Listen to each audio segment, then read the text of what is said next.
Hey everybody, Sean and Allison here from Spoken Garden. Today it's Plant Chat Friday and we're gonna look at Candytuft. Yeah, it's a beautiful plant in our landscape and we want to show you why it might be a good choice for your landscape too.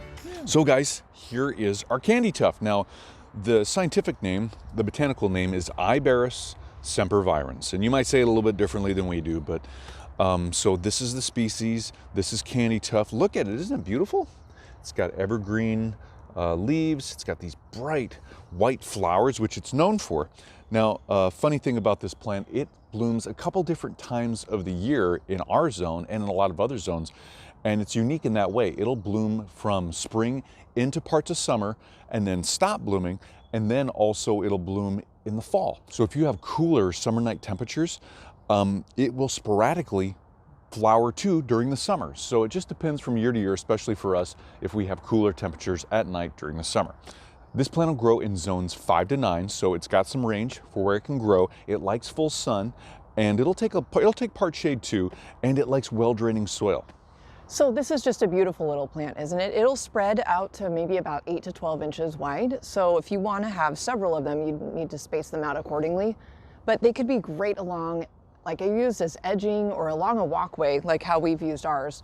Another great landscape use could be in a rock garden or in a container garden. I love, and Sean loves too, the little flowers, the white. They kind of pop, right? They'd be really great to use in like a darker landscape, sort of how we are using ours. Another option could be, we read online that it would be great for a moon garden. So guys, for companion plants, the Candytuft's real versatile. It likes full sun areas, so you can see we've got it grouped here, planted here with some autumn joy sedum. We've also got it over here with our hot lip sage. It's got some other plants around it too. So this is a full sun exposure for the Candytuft. We have it in another area that's part shade or mostly shade almost all day until the afternoon when it gets direct sunlight, and it's doing perfect over there. Let's go over there. So over underneath this really big and old fir tree, we've got a couple different plants around here, but here is our Candytuft. So this Candytuft has been here for a pretty long time. It was planted by Allison's grandparents. It's growing on this hillside. It's underneath partially this rhodie. It's underneath this huge fir tree.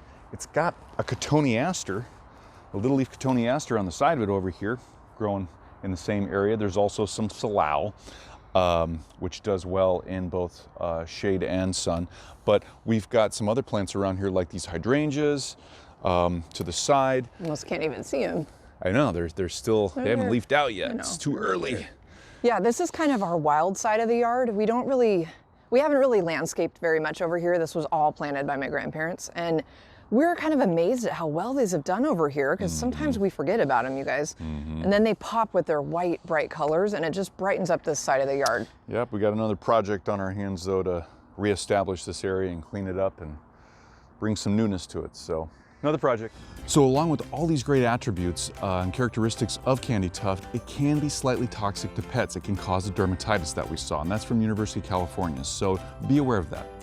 And it would be a great addition to anyone's yard, and this is why we think that you might want to think about adding it if you don't have it already. It's very versatile in so many different zones. It complements a lot of other plants, and it really brightens up a darker spot of your landscape. So it's a great plant. So guys, that's it for this Plant Chat Friday. Leave your comments and questions down below for us. We love hearing from you. Give us that thumbs up, let us know we're doing a good job, and subscribe to our channel so you get updates on our latest videos. And we'll be back tomorrow, you guys, with our Saturday morning live, our garden chat at 9 a.m. Pacific. So come on by and bring your questions, and we'll be hanging out. Bring your tea and coffee. Till then, we'll see you tomorrow. Bye, everybody. Bye-bye.